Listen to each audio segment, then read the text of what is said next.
recognizes. Right? It's almost circular definition, but okay.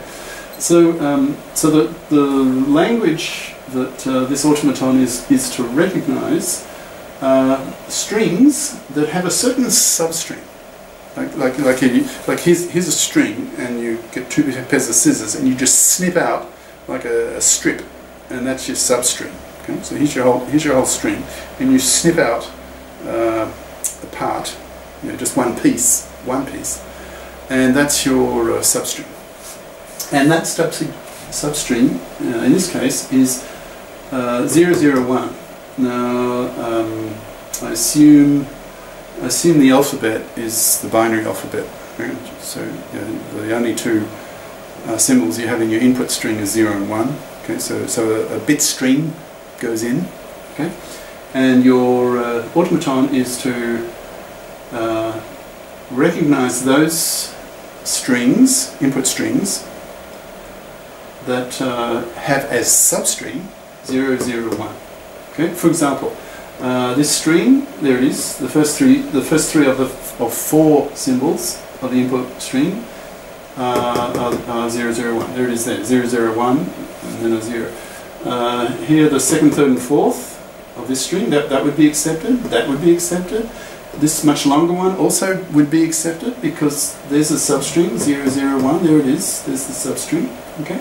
So all of those four strings belong, all of them belong, the belong sign, belong to the language. Okay? And what's the language? It's the set of all strings which have as substring 001. Okay, that's the language. So we have to find an automaton that recognizes that language.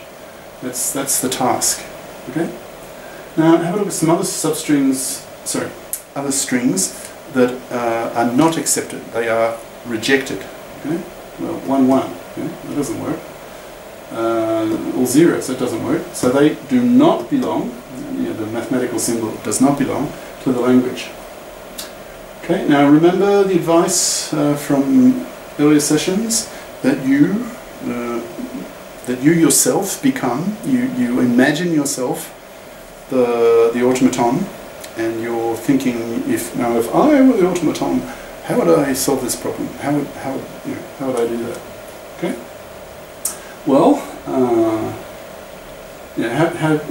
if you are E2, this automaton, how would you recognize the language? So put yourself in that position and start thinking, because this is design now, right? So creative needs creativity. All right. Well, here's some suggestions. So you're looking for your first 0, right? So if you had a string of 1s before, like here, just skip over them. Right? So just keep reading each symbol. If they're all 1s, just read over them until you get to your first 1. Sorry, 0. Till you get to your first 0. Right? So if you see a 0, your first 0, remember that, and we'll probably assign a state to that situation.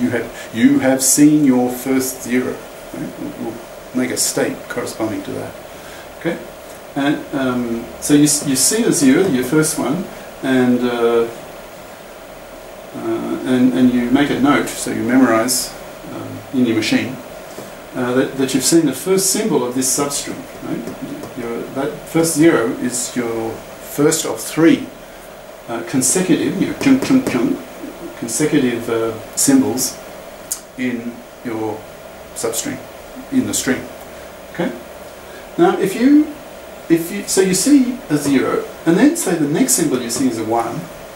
Well, that means that's not going to work, right?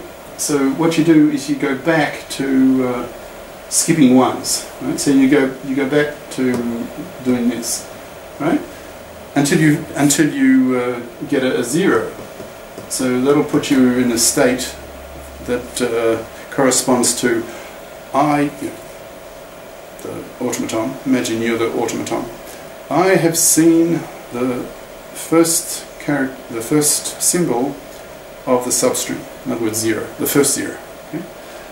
Okay. So if the next one is a 1, so then you just go back to skipping zeros again. Right. Now, if it's a 0, that means.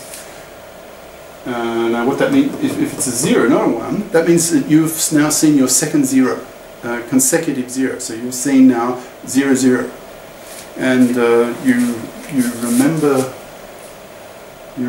that. Run out of the end of the session, so I'll just continue straight on with the next session.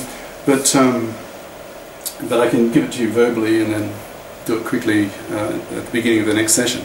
So if you see your second consecutive 0, make a note of that. So have a state that corresponds to I've now seen the second 0. All right, and then you look at the next. Symbol, in your input stream. Now, if it's a 0, then you've now got 3 zeros in a row. So that means you've still got a 0. Like, if it's a 0, you've now got 3 zeros.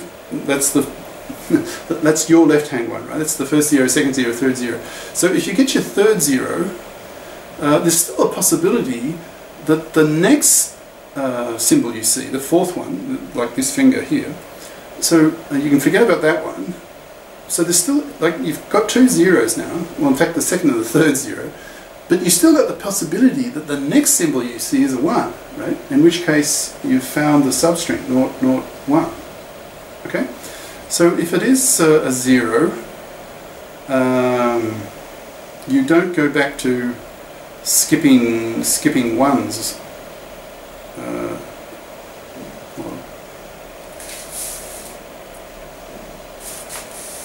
Now, if I may have to come back to the poem and getting a bit confused in my thinking. So, say you're in the state now. You have seen 2 zeros. And then the next symbol you see is a 1. So that you say, great, I've now seen the desired substring. So you have another state, you move into that next state, which corresponds to I, you, the automaton. I have seen 0, 0, 1 in that order. Okay? If you're in that state. And then once you've done that, you don't care what the remaining bits are, what the remaining symbols in the input stream are, right? Because you have already found the 0, 0, 1, the substring that's desired. Okay, so you let that state, whatever that corresponds to, you have seen 0, 0, 1. The transitions from that state all loop back to itself. Why? Because once you've found that substring, you want to stay in that state so that when you read the last symbol in your input stream,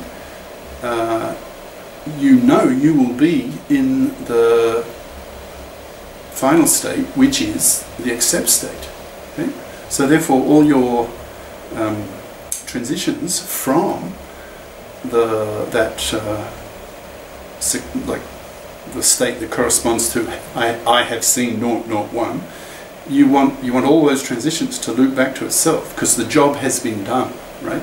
You've found the substring. Okay. Now I've missed a few details, but we'll pick up. I hope you got the main idea. We'll pick up some of the details, and we'll actually draw the state diagram for this problem in the next session.